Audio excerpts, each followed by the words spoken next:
Good afternoon and welcome to another edition of the Choralist Conversations. I thought today let me start with that video where Zolina is performing because a certain conductor in 2014, the year 2014, instructed me. You know, in most cases, conductors would ask you to do something for them, but this one instructed me to write this and told me that Zolina is going to sing it and it has to be placed in front of the song Umthetho, which was already out there because I composed that one in 2012. And that was Sis Nolufefe Mtshabe, whom we are remembering today in this conversation with Professor Kamal Khan. Professor Kamal Khan is my guest this afternoon to take us down memory lane with his friend, the late Nolufefe Mtshabe. And not only that, but to also talk about or have a conversation around how do we celebrate and preserve the legacy of people who have made immense contribution to the choral music and opera in South Africa when they are no longer here. How do we make sure that their legacy continues and that we build from where they left off? Before I invite Professor Khan on the screen, let's get to know him a little more. American conductor and pianist, Kamal Khan combines an active performing career with a passionate commitment to the globalization of operatic training. He has performed with many opera companies around the globe. In addition, he has conducted symphonic orchestras around the world. Kamal Khan is a recitalist and accompanist who has worked with students of different ages and experience, community choirs and professional singers. Former director of UCT Opera School and now visiting extraordinary professor at Northwest University in South Africa. He is a founding member of Opera for Peace. A graduate of the Manhattan School of Music, Kamal Khan was assistant conductor at the Metropolitan Opera and collaborated with such famous international conductors and singers as James Levine, Nello Santi, Placido Domingo, Renata Scotto, and many others. A native of Washington, D.C., Kamal Khan was the recipient from the First National Foundation for the Advancement of the Arts Prize. He also received prizes and grants from the National Association of Music Teachers and the National Symphony Orchestra, and the PBS Channel 13 documentary, I Live to Sing, based on his work in South Africa, won the 2014 Emmy for the Best Cultural Program.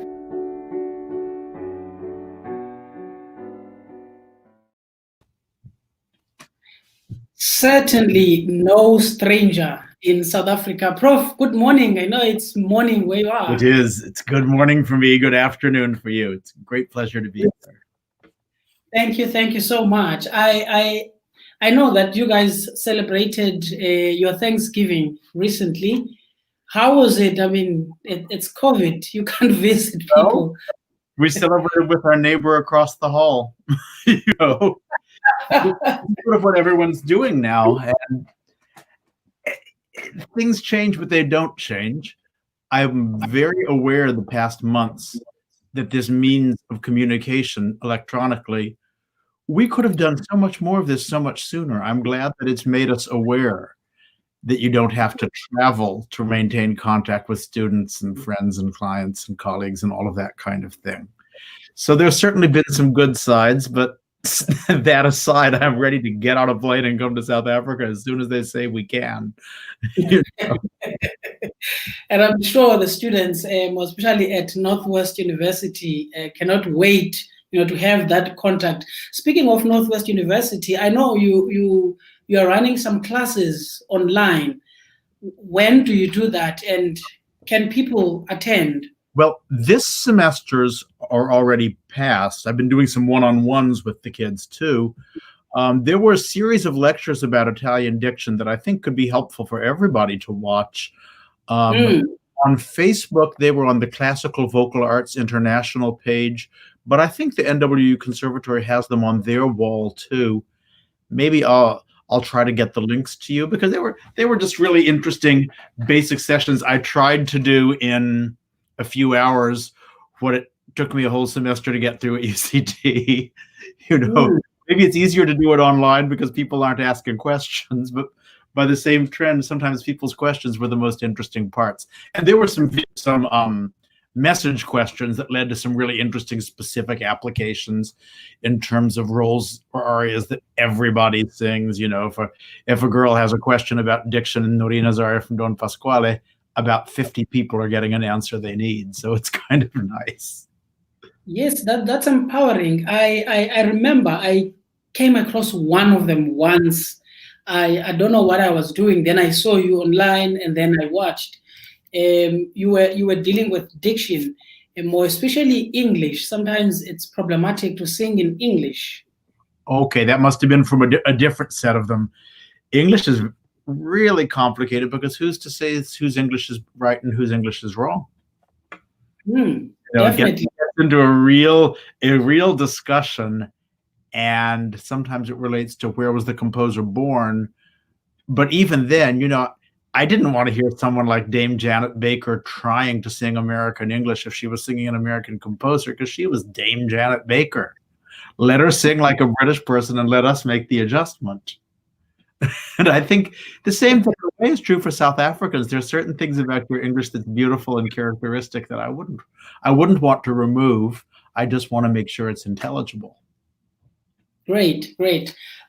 Certainly.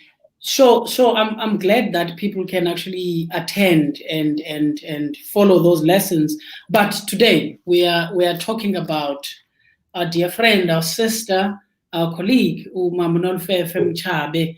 And I know you have prepared something. Just before I hand over to you, I just want to know whether the people who are watching can engage you as you go, or you want to present and then later.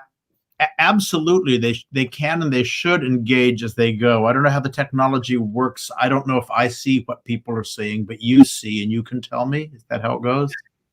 Yeah, I see. If there's a question that relates to what you are saying at that particular moment, I'll put it up. Then you can engage with it.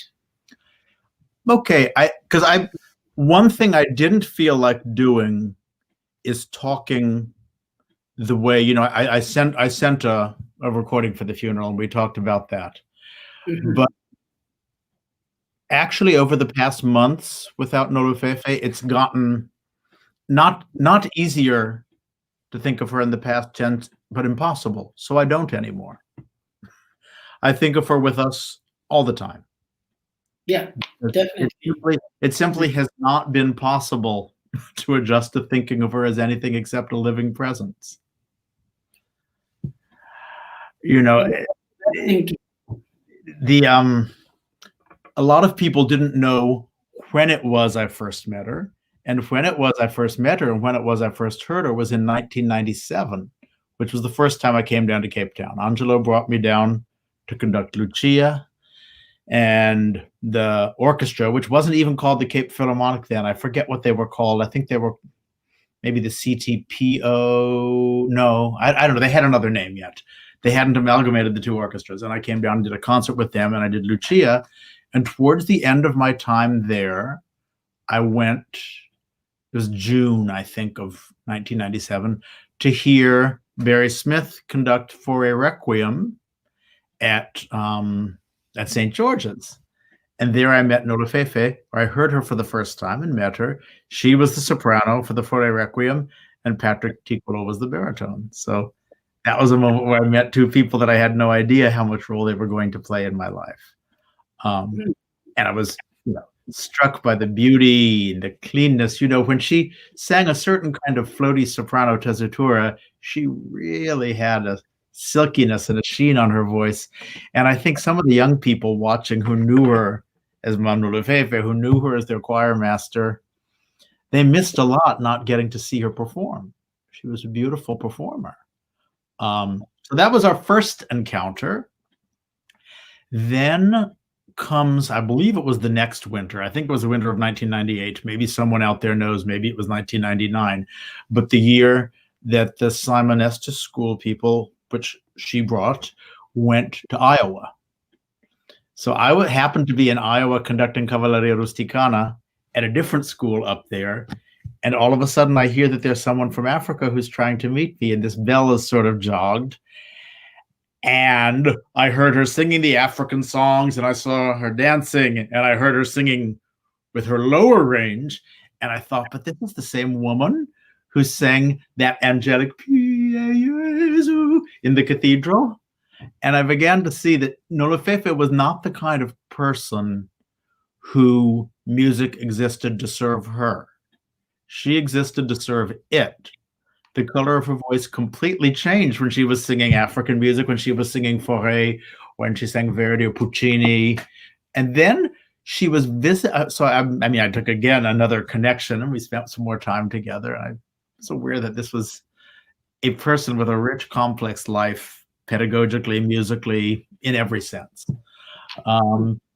She visited New York at some point around here. She stayed with Abel and visited New York. And we coached a decent amount several times. We worked on we worked on Tuke di Gel, because much later she told me that the twins, especially Azola, didn't like it when she sang Tuke di Gel, because they said, "Mommy, it sounds like it's very sad. Something bad's about to happen." And of course, at the end of Tuke di Gel, Liu takes the knife and kills herself. So the kids were on to something. Funny how good pick things up. So we had that contact in New York, and then shortly after that, 1998, I came down to do what was it? Norma and Così fan tutte. It was a long stay. It was 2 months, and I started working with the choir, and I guess that was when they became known as Heavenly Voices. I think it was 1998. I had a T-shirt, which would probably fit around my arm now, but I had a T-shirt that said Heavenly Voices with Kamal Khan from a concert that we did in that period. And that concert, I believe, was on some material that I sent you. And it was all, but it was a long concert. I remember part of it was with orchestra, part of it wasn't. Now I may be running things together, but I know there was a concert where she sang La Vergine degli Angeli with the men of her choir, and that was extremely beautiful. And I don't have it on video, and if anyone out there has it on video, please send it to me. For me, it would be lovely to have. But the dynamic of how she was the person to whom the kids could turn for so much, knowledge-wise, materially, emotionally. Something fun happened in that same period. We were rehearsing with the choir. This was, I think, the period when I started to spend a lot of Saturdays and Sundays either out to Guguletu, or that they would come in and come to a space in Artscape. And we were rehearsing the Monde. Massimini was going to sing the from Nabucco. And my recollection is that no one had realized that he also wanted to sing the Come Lampo in Sponderita, and without scores for the choir, just with a whiteboard and a pen, transcribing. I would give Fefe the text in Italian. She would immediately transcribe it into this sort of looks like Cosa, but came out sounding like Italian when they sang it. We taught the kids the two sections, the between the verse and the stuff at the end of it, the backup to the bass, basically. We taught it to them in 30, 40 minutes from nothing to learned. And that was hugely impressive, because it was also I was sort of watching how the tonic sol fa got used, and how it went from being do do do do do do sol sol sol sol sol sol sol do, which made me crazy, because in my mind it was sol sol sol sol sol sol re re re re re re re sol, and she and I always used to laugh about translating our solfeggio, because I was always doing the Italian way where do is always C, and of course she had the kids very well trained in that period with tonic sol fa. And we would endlessly debate the ins and outs of whether something was a D, or whether it was a Ro because it was a chromaticism bending upwards the tonic or bending downwards the second degree of the scale. And I mean, I learned so much about what the background of African singers was working with Fefe. And I mean, she had been in choirs with Fikile Mtshabe, who was coming in those years, just coming to fore. I think he covered Abel and Carmen in '99, and that was the first time I heard him. And the depth and rich connections that whole generation had, who followed this dream of music to extraordinary levels. I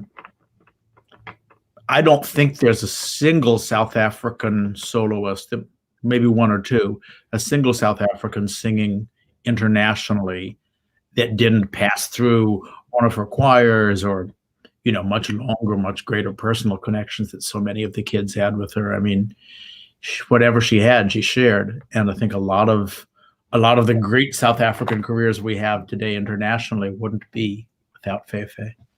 I remember she was in, I don't think everybody here knows, but she used to come annually to New York University, to NYU, and teach the theater students a bit about African music, African theater. And it sort of will become a full-scale thing on African myth and its relationships to theater. And she put some great pieces up, got reviews in the New York Times. I mean, it was really quite a thing. And she was here for that in 2014 when I had a brief sabbatical from UCT. So I was home, and Pretty Yenda was singing Zauberflöte at the Met. And we did a recital, but this was, I remember, during the Zauberflöte, that Nolufefe came to the performance and was so proud. And afterwards, we were all at dinner together and with his agent. We were all, with Pretty's agent. And it was really quite an occasion to realize Nolufefe was sort of music royalty wherever she went. And in all of her visits to New York, she heard a lot. She experienced a lot. It was always great fun also the last week or so before she left, walking down the streets in Harlem with her while she's doing her shopping. She had a second sense about shopping. She was also, when people would visit Cape Town, she would be mortally offended if they bought things at the waterfront. It's like, no. She knew where they should buy these things. She knew, and she was always right. And sometimes when we'd go down Adderley Street with her and watch her do the bargaining, which was, the same.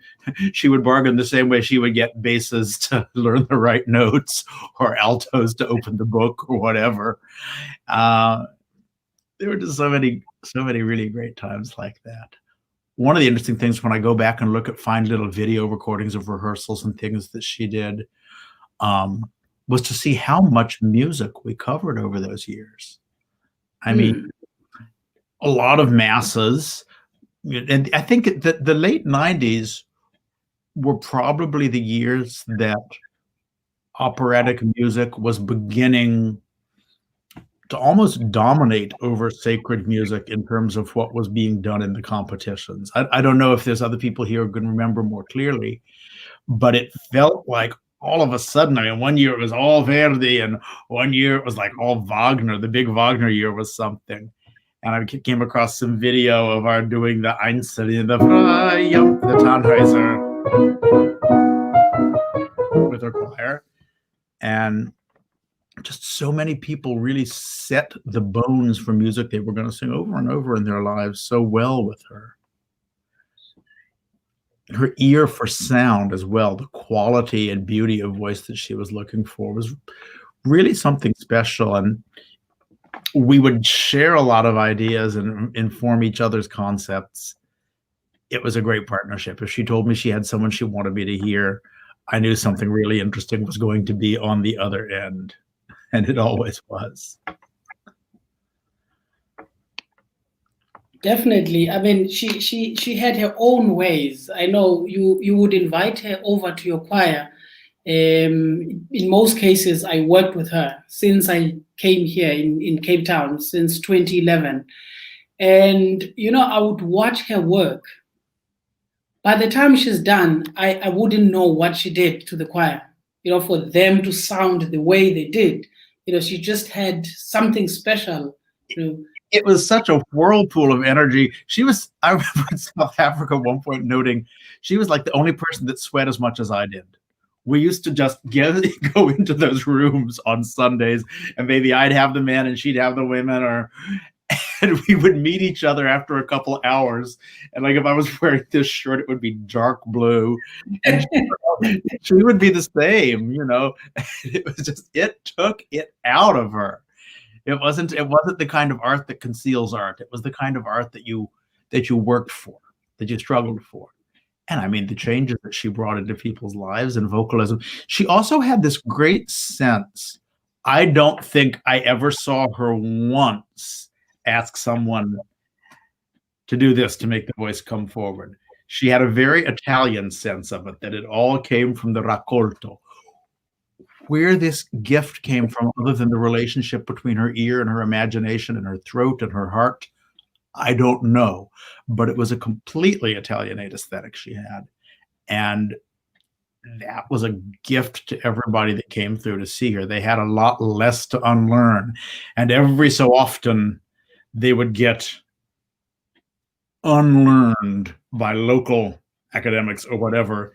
And finally, when they would go abroad, they would realize that Fefe was on the right track with them to begin with. This happened. I got more than one phone call or email to that effect from people. That was just amazing. Prof, as we're still talking about her works on earth, one of the greatest gifts that she had was an eye for talent. It didn't matter whether she was hearing the voice for the first time or she's heard it before. If there's talent there, she would immediately identify that. I know Priti is one of the people that always speaks about this, that in one of her performances as a learner, she was still at school, singing in the Saske Tirisano competitions, where she thought she didn't do well, and she left stage running, feeling, that she didn't do well, wanting to cry behind the hall. And there's this woman whom she didn't know who followed her and told her that, you know what, you are going to be the greatest thing we've ever seen. And that happened. And that was the beginning of a long, lasting relationship that they had after that. Yeah. I mean, I don't know where she got that gift, but even when you invite her into an ordinary choir like mine, it's not a professional choir, but she would be able to identify voices and call me. When she gets home, she would then get on the phone and begin to describe each and every one of them and how they sounded like and where I should place them in the choir. And even if they were new to her, she believed, she would trust what she was hearing and what she was feeling about them 100%. One of the last things I did with one of her choirs, it was 2015, I think. Just after we did Maria Stuarda at the college, she took to one of the competitions, maybe it was Melting Pot, the finale from Maria Stuarda. And Maury Montier, who sang one of our two performances in Cape Town Opera, the UCT of the opera, was going to sing and did sing for her in the competition. Fefe and she just got on like a house of fire, completely connected. But there was a rehearsal that Maury couldn't do, and she put this young girl that I had not heard before and said, but she can sing the part too. And she started singing, and it was Yolisa. Now, I just got in there, the video of it somewhere. I just got in there and was working with Yolisa and was giving her all of the same ornamentation. In the second strophe, there's quite a lot of different things I had Maury doing different. And I was giving her all of the ornamentations up to the high C sharp and the D, and thinking nothing of it, thinking, boy, this is a really gifted young lady here. And I tell you this, Fefe was very proud and said, yes, you see how well she works. Give her more. She can take it. And I tell you this, it was only since Nolufefe passed and Yolisa and I talking about other things that I realized how new to the whole scene, how new to working with Nolufefe even Yolisa was at that point. Fefe didn't hold her back while she could sort of figure out, is this young girl going to be good at this or not? She threw her in with me at the deep end and said, let's watch these two swim. And, very proud of how beautifully Yolisa sang 2 days ago on the Johnny Skiki, on the opportunity thing. Yes, she was phenomenal. And Wow. it was Nolufefe's birthday. And so she, again, it's like I've given up on trying to speak of her in the past tense. Because I can't do it. She's with me all the time. Wow. Prof, let me give you a few minutes just to drink some water. When we come back, I'm interested in now talking about the way forward, because she's done all that she's done. She was always available to singers and to us conductors, to choirs, to everybody. She was available. So how do we then return the favor? So we're going to talk about that when we come back.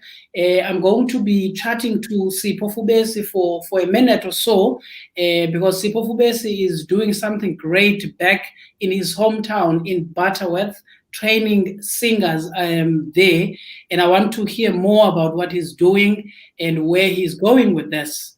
Please, so, my congratulations. I've seen some of these videos, and this is Fif is with him there too. This is the work. Great. Let's go to Sipho just now.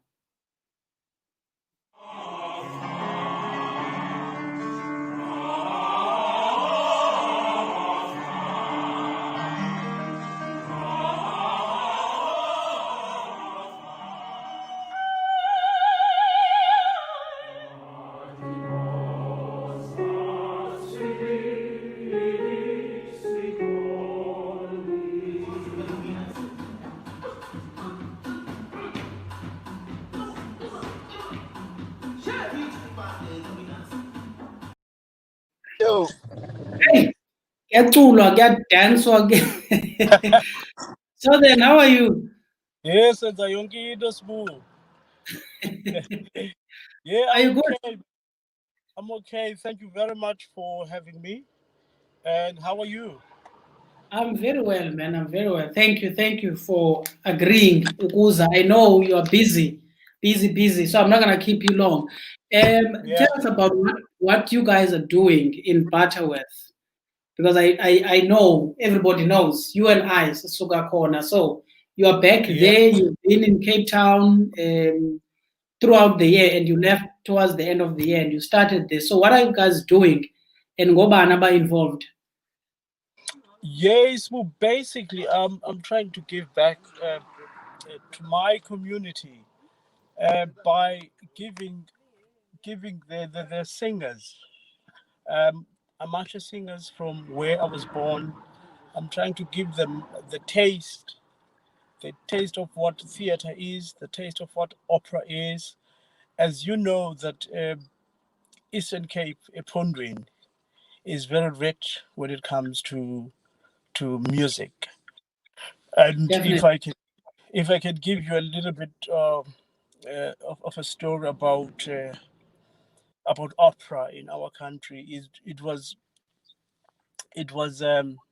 introduced to us as Black people by a great man, Angelo Gobato. And I remember he told me a story that when he started the whole thing, he had to drive to Eastern Cape, to places like PE and Queenstown, where he had to drag people like Abo Putumbombela, Mr. Mtunzi, Abo Mr.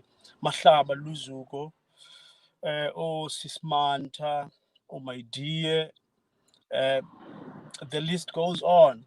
So, and actually, I've noticed that Cape Town, it is very crowded at the moment when it comes to opera. It is crowded, and it is crowded mostly by people from the Eastern Cape, which is a good thing.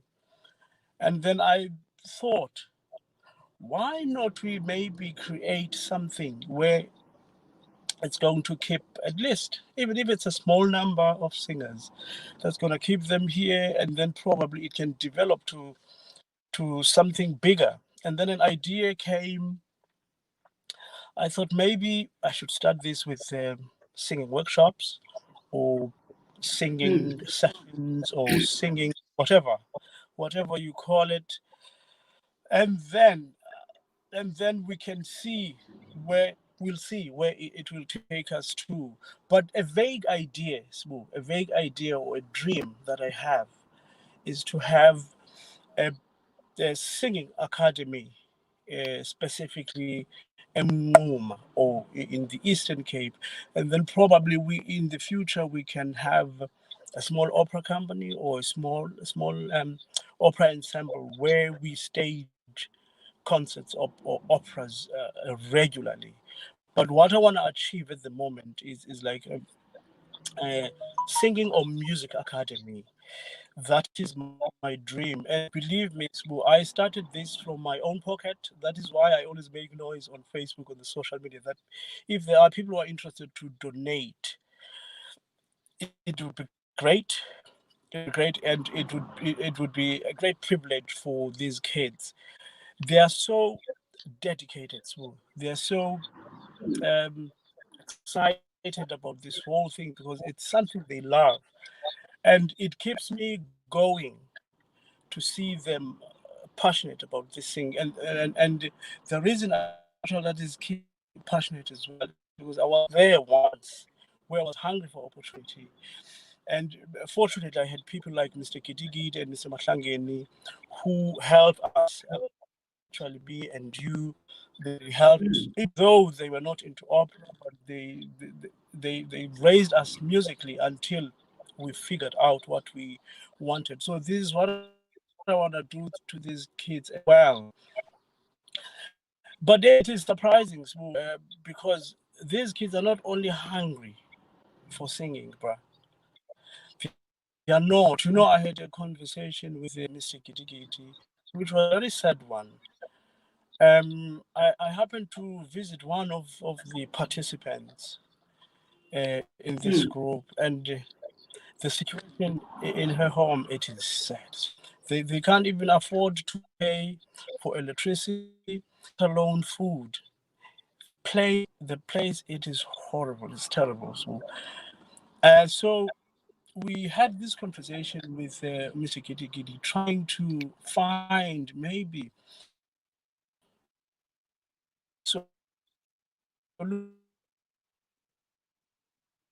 solution where we can help, or where we can these kids halfway, or where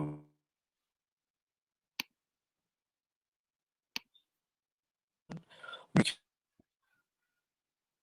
mostly at home. I've no income, but that is why I Sipo, it seems like your connection is breaking. Let me see if I can find you again. Can you hear me? To this initiative, it's not okay. It seems like we've lost connection with Sipo. There were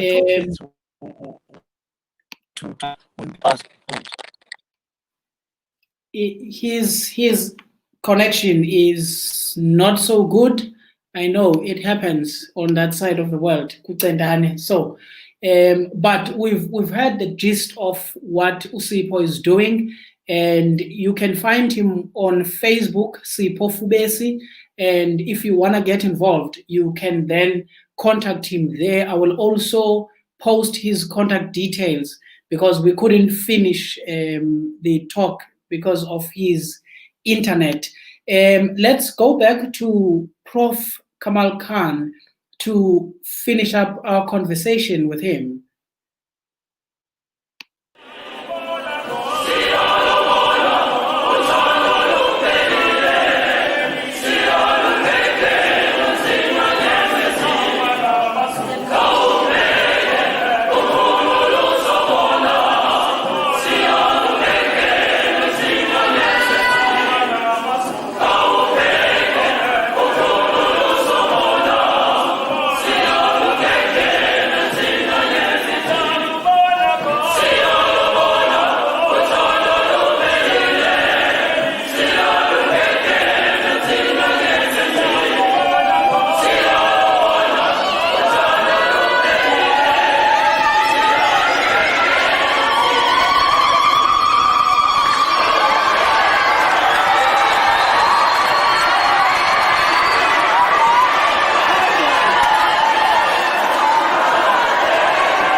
Wow.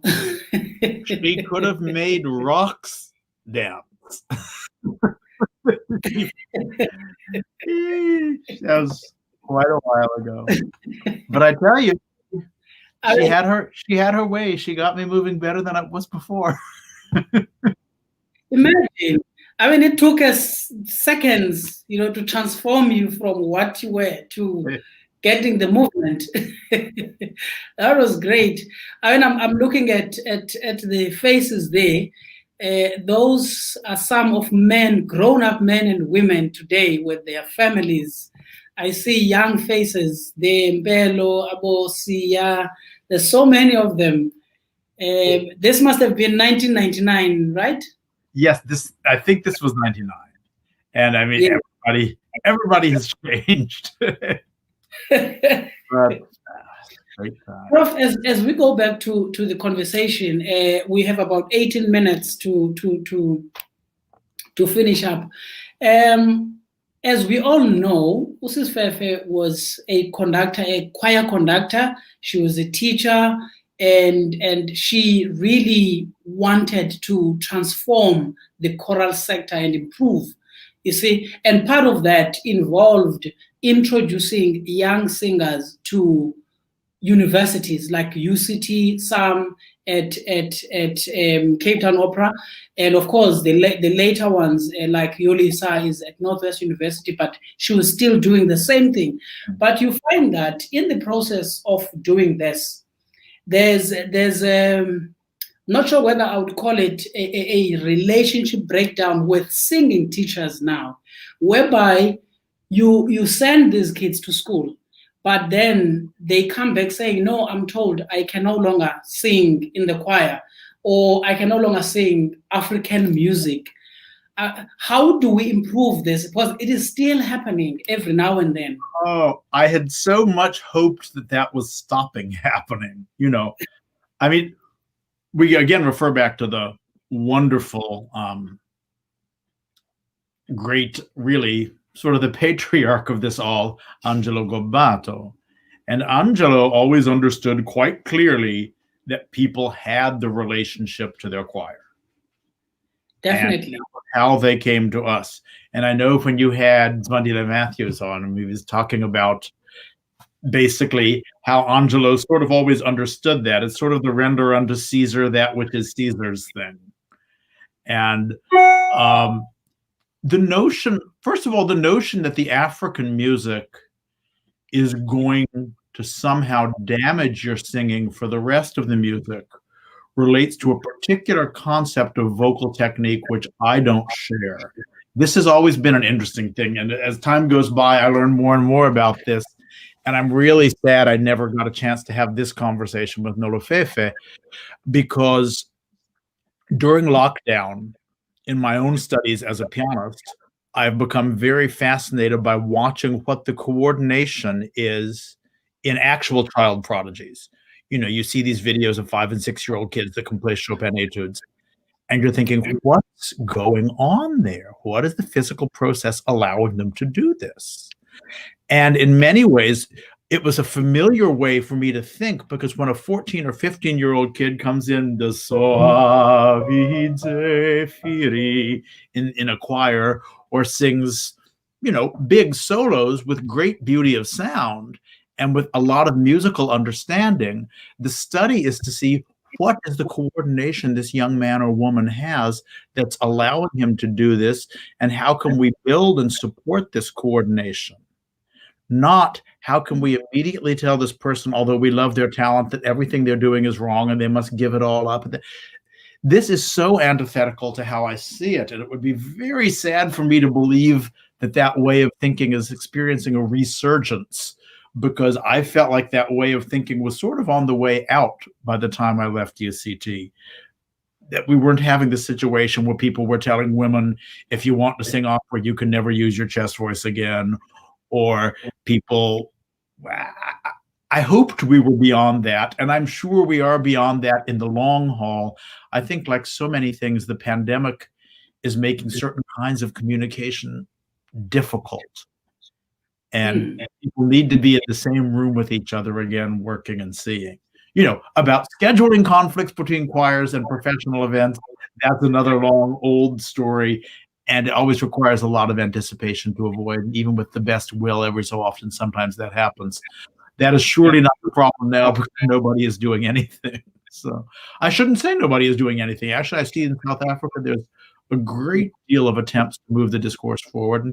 And Cape Town Opera and UCT did because it did. And I'm very, very proud of Kolane Marma and what I'm seeing from both casts of his Johnny Skiki. Things are still happening.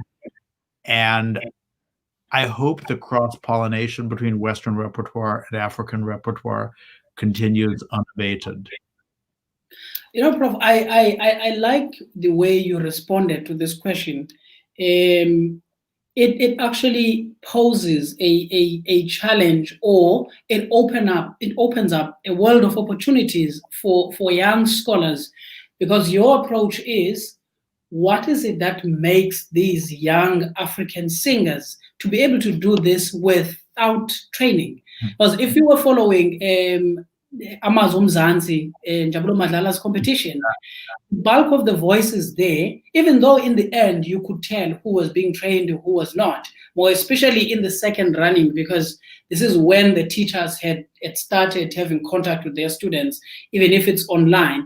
But at the beginning, you could see that a lot of those singers were untrained singers, but they're still able to sing, something that makes sense. So that is one way of approaching it.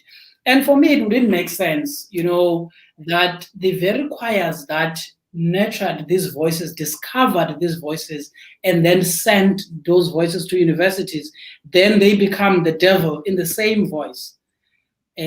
Perhaps, I'm not sure if you would recommend that. Perhaps we need to form better relations, with music schools in terms of exactly what you were doing, because you would come out and have workshops with conductors, workshops with singers, so that the gap is not wide. We close it instead.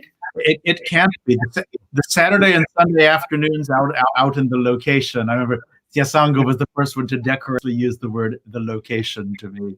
But those Saturday and Sunday afternoons were so valuable to me. I understood so much more what the nature. Look, all operatic singing grows out of cultures where there is an amateur use of the voice that's sort of operatic.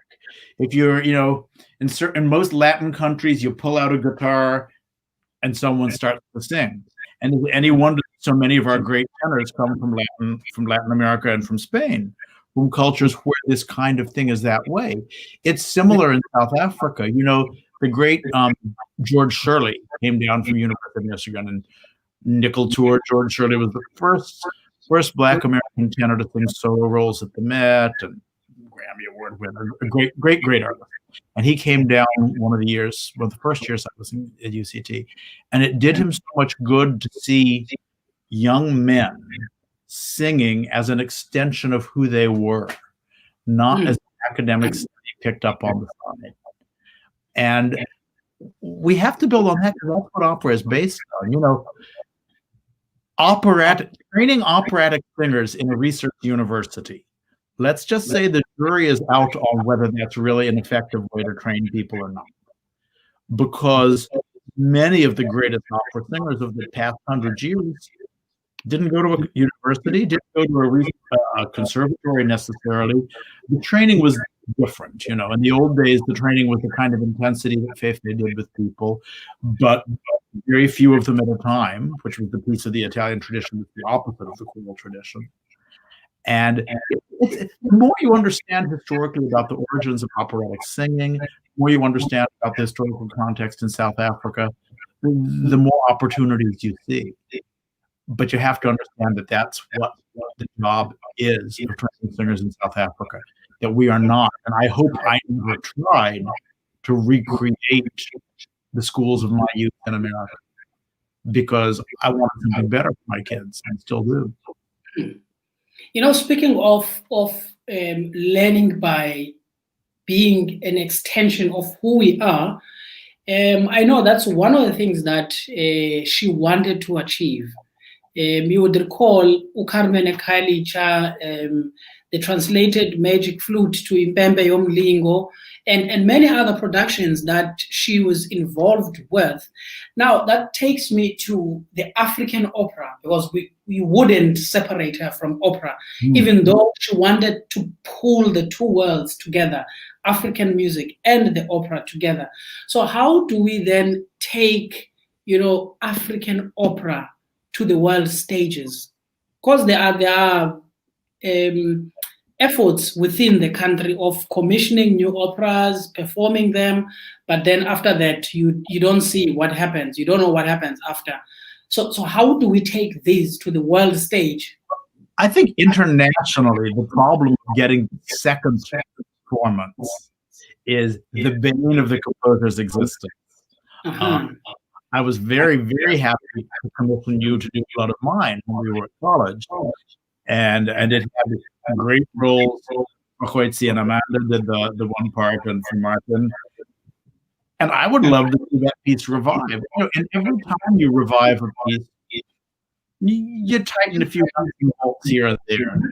And one of the problems, if you look at, let me think, a lot of Verdi, but also Donizetti, Bellini, the first Gina, even the first performances of these operas that we now think are like standard, and we look at the text as the Holy Bible, the first performances were not at all the version we hear now. People watching the webcast from Scala last year of Tosca, Maestro Shahid is trying to play the original version, and there's like all this extra music after she comes, and there's all this other stuff she sings, and everybody was like, "What is this?"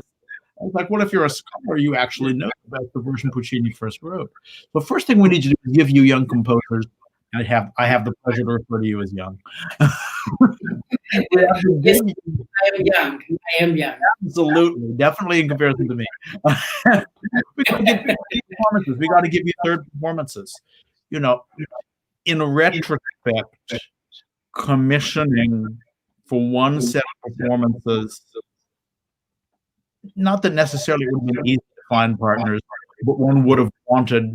If I could do it all again, not even your 430s, but the 520s, the first one, I would try to form some kind of consortium to take them to Pretoria and to take them to Durban. And I know Michael tried. We all had these thoughts in common that this thing was too important to just be regional. Now coming out, which I think we will soon be coming out of the COVID era, we have to see what kinds of things, what kinds of opportunities. We wrote these operas and we told you all they were chamber operas, and then we swiftly made them for full chorus and 32 instruments. That's not chamber.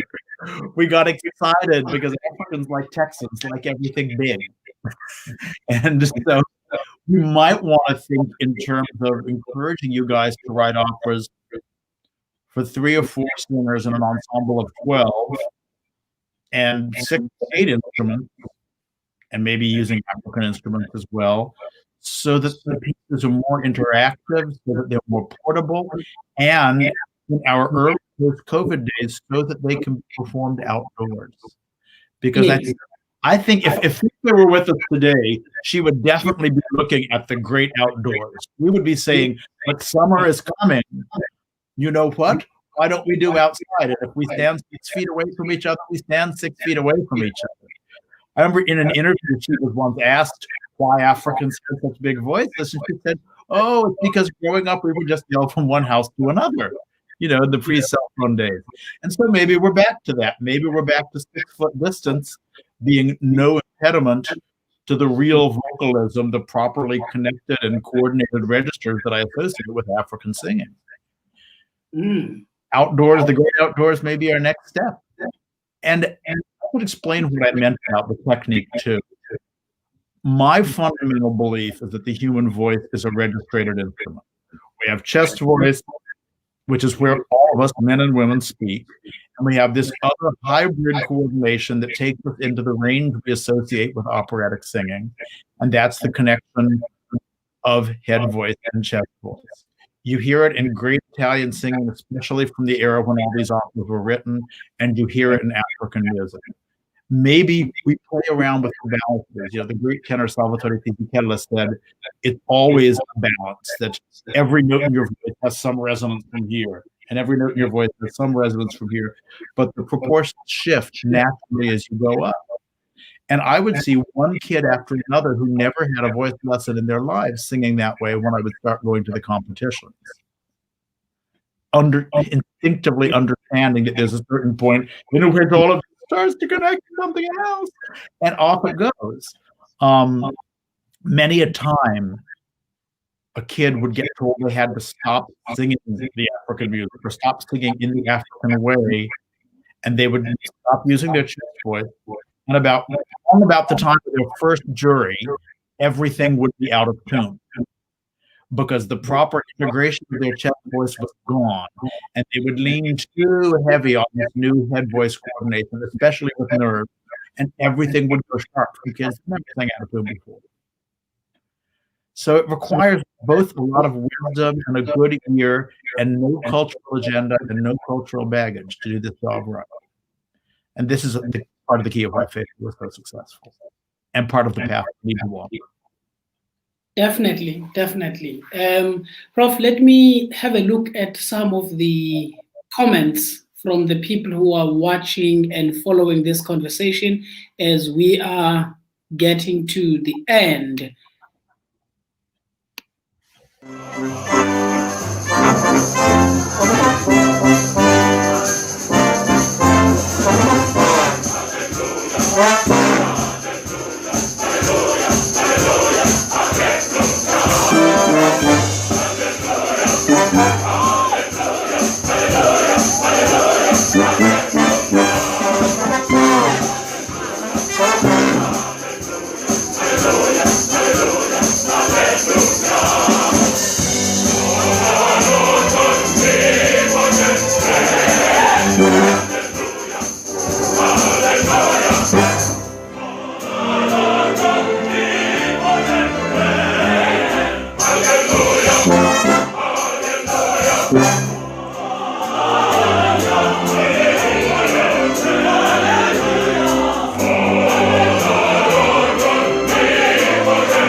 Me and Mike. We did it!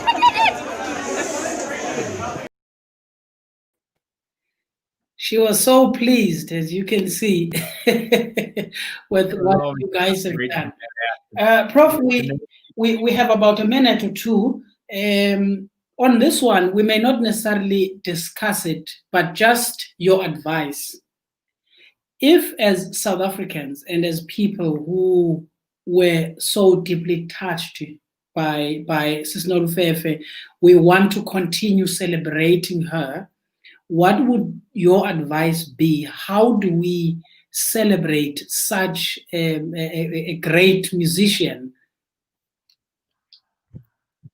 We honor her memory by never giving up. The current circumstances of the pandemic would not have stood in her way. And watching her just now, remembering never to lose the joy in our music making. You know, she was in that room in that rehearsal, and we were racing the clock to get all the music in before we ran out of time, you know, limitations and all of that. And none of that was on her mind. What was in her mind was the joy of music and seeing the people she loved do well.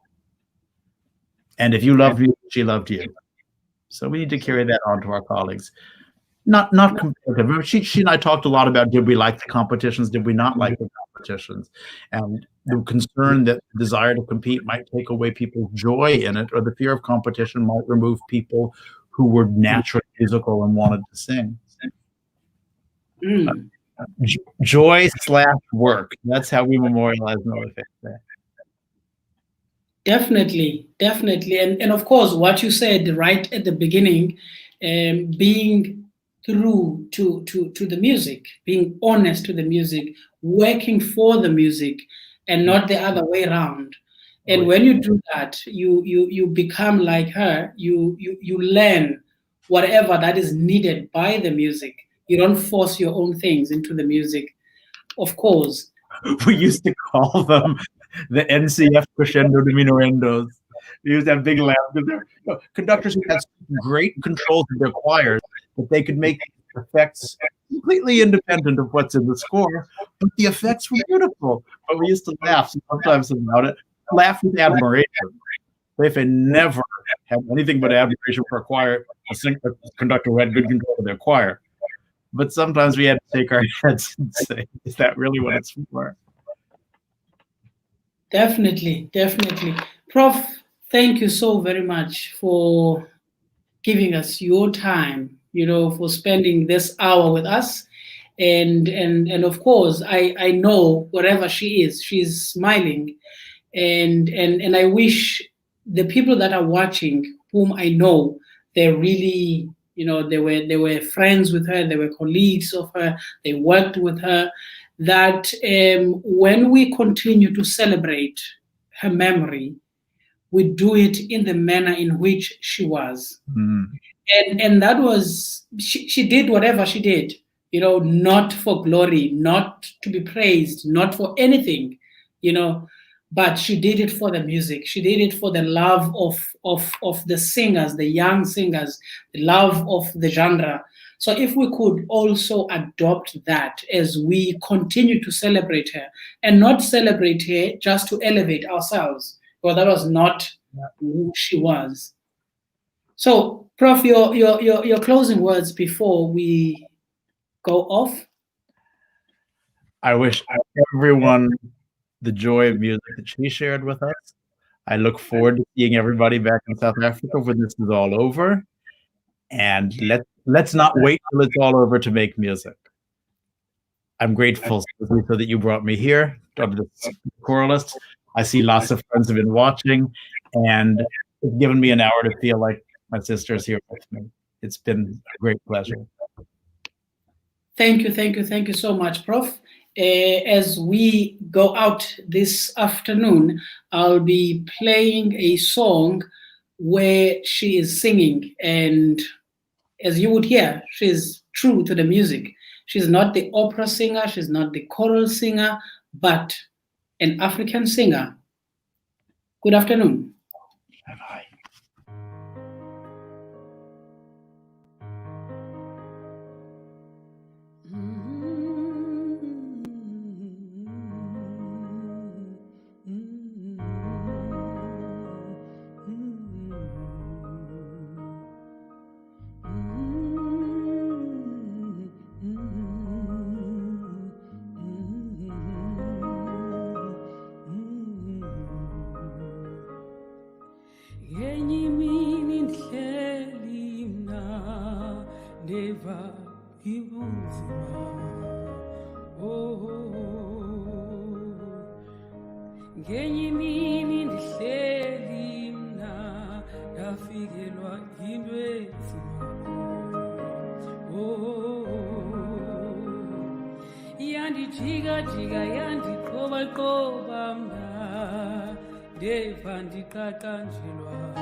Yo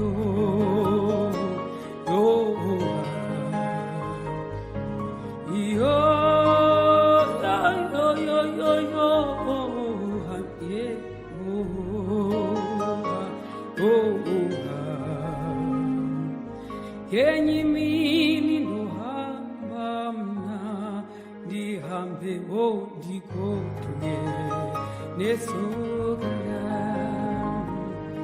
yandibuka yandivikiva lengoma deva ndithuthunjelwa iyo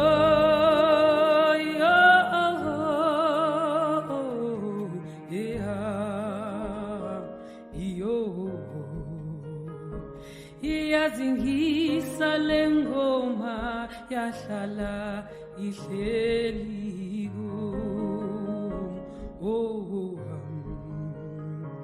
iyangendeza ndabaleka mna andaphelelwa nangamandla yangendeza ezindlebeni zam isithi uyandisebenzela mna ndondabandaba bathi udlamini uyandisebenzela ndondabandana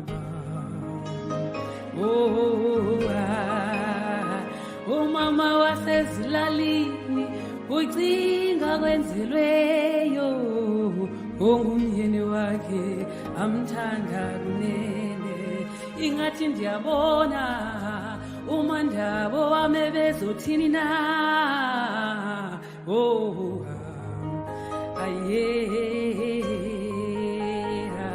esithi udlamini uyakusebenzela mna udlamini uyakusebenzela wena udlamini uyakusebenzela zewondla abantwana bakho yeah. Yeah.